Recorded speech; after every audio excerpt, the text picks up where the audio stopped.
Welcome back, everyone. Today we've got a seriously exciting explainer lined up for you. We're going to dive straight into a brilliant piece of classic source material, a story that perfectly captures strategy, survival, and the ultimate triumph of intellect. We are breaking down the beloved fable, The Tale of the Lion and the Rabbit. So, let's jump right in. A tiny, seemingly defenseless rabbit? How in the world does he defeat the absolute most dangerous lion in the entire jungle? Well, you're going to want to stick with this explainer right until the end to find out. Section 1. The Fierce King of the Jungle. Just picture a beautiful, incredibly dense jungle. Now imagine that same peaceful place completely overshadowed by intense, suffocating fear. As our source material lays out, this wasn't just any jungle, it was the personal hunting ground of a highly dangerous lion. And he hunted every single day. He wasn't just trying to survive, he was actively terrorizing the place. The sheer, overwhelming physical presence of this beast meant that absolutely no animal was safe. Literally every rustle in the leaves could mean sudden, violent destruction.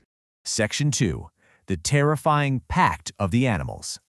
This part right here brilliantly captures the total desperation of the jungle. The quote says, "Every day one animal will willingly come to him to be eaten." Can you imagine? The terrified animals actually came together and made this dark, heartbreaking agreement with the lion. To avoid the total chaos of his random daily hunting sprees, they agreed to essentially sacrifice one of their own every single day. It's a terrible, tragic pact, but it really highlights exactly how utterly powerless they felt against his raw physical strength. Section 3. The Clever Rabbit's Turn.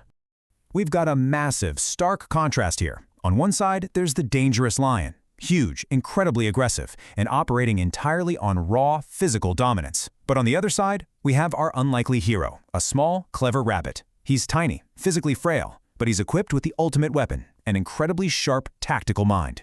You see, the rabbit knows for a fact he absolutely cannot win a physical fight. So instead of playing the lion's game, he decides to completely flip the script. Section 4. The False Tale of the Second Lion. By the time the rabbit finally decides to show up, the lion is just completely boiling over with rage. The source describes him roaring with explosive fury, demanding, "Why are you so late?" The lion's ego is immensely bruised. He expects immediate submission, complete fear from his prey.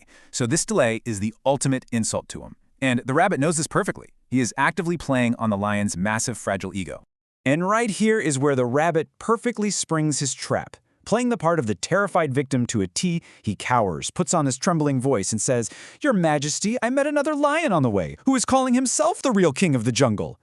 Do you see the psychological genius here? The rabbit didn't challenge the lion himself, no way. Instead, he created a phantom rival. He hit the lion right in his pride, completely shifting the target of that blinding rage away from himself and onto a totally imaginary threat.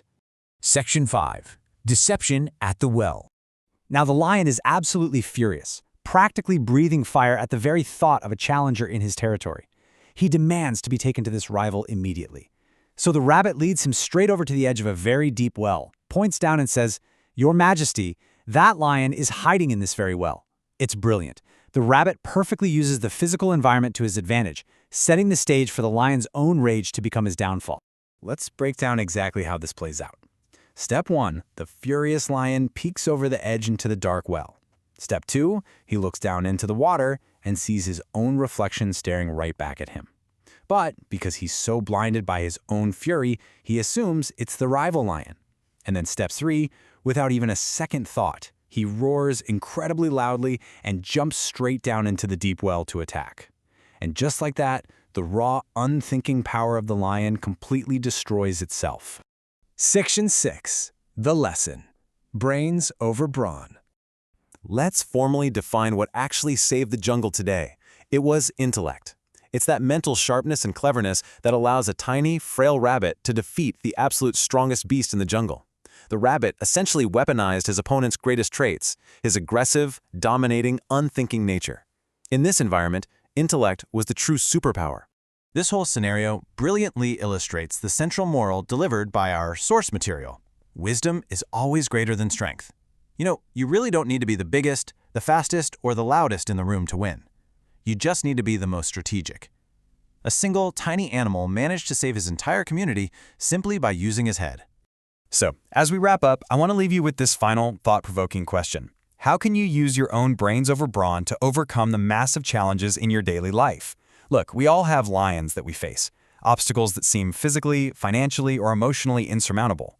The next time you face one, I want you to remember the rabbit.